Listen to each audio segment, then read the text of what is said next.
Have you ever scrolled through social and suddenly feel like your life, your business, your progress just isn't enough? Yeah, me too. It's like everyone's crushing it and you're the only loser in town, right? New launches, perfect bodies, 7-figure months. And here you are trying to figure out why your last post got 11 views. Today's Q&A Wednesdays episode is a question from Sally, and she asks a very good question, a very popular question that I get asked a lot. How do I stop comparing myself to everyone online? Let's talk about the psychology of it, the reality of the situation, and what actually works to break free from this mental quicksand. We're going to learn how to live with social media the right way. Let's start with the uncomfortable truth.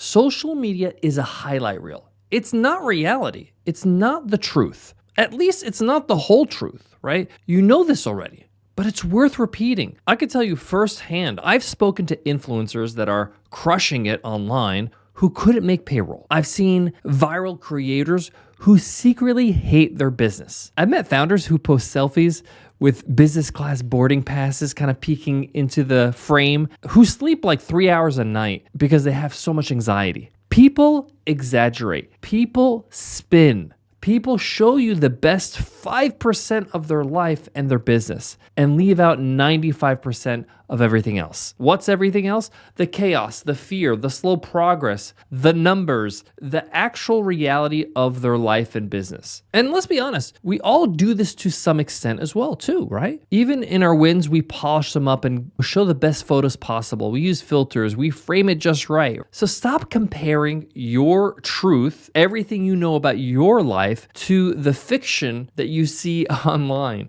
to the most polished version of any moment. Think about that for a moment. You're comparing your real life to somebody's branding strategy. That's not fair, and it's not useful. Here's what comparison really does. First of all, it robs you of joy. The best thing you can do is never compare yourself to anybody other than yourself. I like to compare myself to who I was yesterday. Right? I just want to improve. That's all really what you want to do. It doesn't mean I never compare myself to other people. It's natural to do that, but I try to catch myself what is happening. Why? Because I notice when I'm comparing myself to other people, it shifts my focus from my own path to somebody else's path. It turns inspiration even into insecurity. You might be inspired by what somebody's doing, but if you dwell on it too much, you often start to feel insecure about your own life and your own achievements. And worst of all, it slows down your action, right? Because you're living in your head and you're not doing. You know how many people I've seen delay a launch or kill a great product idea because they saw someone else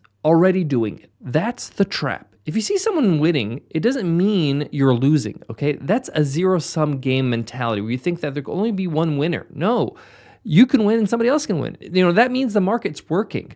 And that's a good sign. Let me give you a real example from my own experience. When I launched my software company, Webinar Ninja, there were already a ton of webinar tools and a lot of tools coming out as I was growing it. Tools like GoToWebinar, Zoom, Webinar Jam, those were my competitors. But I didn't say, well, I guess I'm too late, or I guess I should just pack up my business because somebody else came out with a similar product. I said, great, this market is proven. Let me make something better for my people. Today, that decision helped us build a multi-million-dollar business so valuable, it allowed us to be acquired. Not because we were first, but because we didn't get distracted. All right, let's get tactical. Here's what I've done and what works when it comes to this, to stop comparison and to focus on execution, because really that's what matters. Turn envy into research. Next time you feel jealous or inferior, do this. Don't hate it.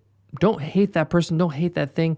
Analyze it, right? Look at it under the microscope. Ask what exactly is working for them. Are their videos short and punchy? What about the video that is engaging? Do they have a tighter niche? Are they doing storytelling better than you? Learn from it, study it, then use what you've learned to do better in your own business. Turn that comparison into improvement. That's really what I'm trying to do here. Like, learn from something that you see that is great. Number 2, make your progress visible to yourself. This is big. Create what I call a wins folder. I personally call it a rainy day folder. It's a folder on your phone or on your computer where every win, big or small, you put it in the folder. A great email from a customer, a post that performed well, a review of your podcast that just surfaced that somebody just sent, a sale, right, that was really impactful, maybe your first sale, maybe even a photo of a journal entry, a moment where you had a tough time and you didn't quit. Track these things, okay? Because your brain will forget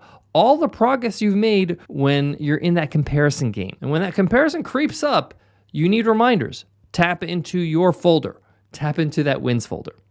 Number 3, design your feed. Be ruthless about how you use social media. This isn't woo-woo, kind of information. This is mental hygiene. You don't need to follow everybody that follows you. Anybody that triggers you, you don't need to follow them. Creators who make you feel less than you should feel, you can just say, I don't want to see these posts anymore. Friends who actually secretly are competing with you, people that act like your friends, but they want to see you go down, unfollow them. You don't need to see their posts. You can mute, you can unfollow, you can just clean up what you see when you open up social media. Follow people who teach you, that help you, that want to see you win. Follow people that inspire you with vulnerability, with honesty, with truthfulness. Anybody that can help you grow, those are the people you should follow. Your feed is your environment. Remember that. And your environment shapes your mindset. Sally, who asked today's question, and anyone else struggling with this, you're not alone. Comparison is human.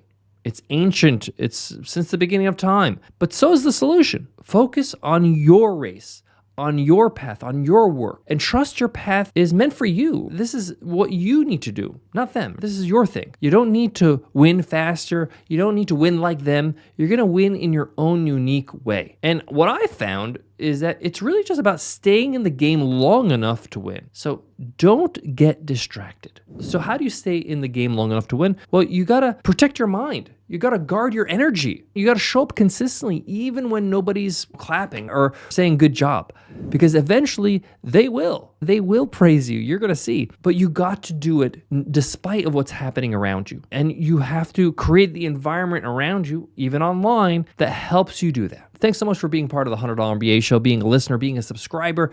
If you got a question you want to ask, go ahead and ask it right here on Q&A Wednesday by just going to 100mba.net/Q to submit your question right there. And of course, if you want to go deeper with me, you want to join my 3 Things newsletter. What is the 3 Things newsletter? Well, first of all, it's free. Number 2, it allows me to coach you from afar. I give you 3 things every single week. First, something to think about, so you're growing your mindset. Number 2, something to do, so you're actually taking action week after week. And number 3, something to learn, so you're skilling up and becoming better every week that goes by. Just go to 100mba.net, sign up for any of our free resources, and you get added to our newsletter automatically. Again, it's free. 95% of everything that I offer is free. And it's because I want to make sure that nobody has any excuse to build that business they've always wanted. Thanks again for being a part of this podcast, being a listener. If you made it this far, you're a doer. You're my kind of person. I love it. And I'll check you in the next one.